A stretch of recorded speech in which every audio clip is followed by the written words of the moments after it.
சென்னையில் ரவுடி ஒருவர் துப்பாக்கியால் சுட்டு பிடிக்கப்பட்ட சம்பவம் பரபரப்பை ஏற்படுத்தியிருக்கிறது. பிரபல ரவுடி தூத்துக்குடி ஹைகோர்ட் மகாராஜா தற்போது துப்பாக்கியால் சுட்டு பிடிக்கப்பட்டிருக்கிறார். விவரங்களோடு செய்தியாளர் செந்தில் இணைப்பில் இருக்கீங்க. கூடுதல் தகவல்.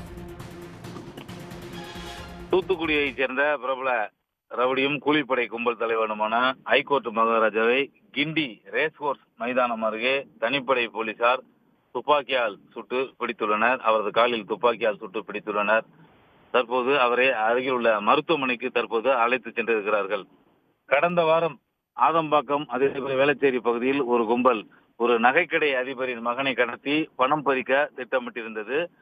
தனிப்படை போலீசாருக்கு கிடைத்த ரகசிய தகவலின் அடிப்படையில் போலீசார் அந்த கும்பலை தூத்துக்குடி மாவட்டத்தைச் சேர்ந்த 5 பேர் கொண்ட கும்பலை துப்பாக்கி முனையில் கைது செய்து சிறையில் அடைத்தனர்.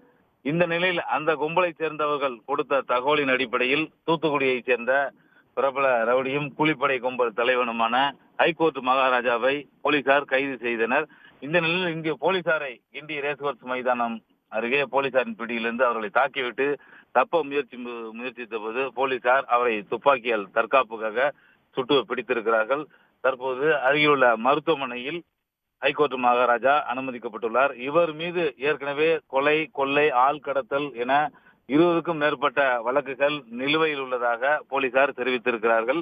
தொடர்ந்து தற்போது இந்த சம்பவ இடத்தில் காவல்துறை உயரதிகாரிகள் விசாரணை நடத்தி வருகின்றனர். விவரங்களுக்கு நன்றி செந்தில். உடனுக்குடன் செய்திகளை தெரிந்து கொள்ள சன் நியூஸ் பெல் ஐகானை கிளிக் பண்ணுங்க.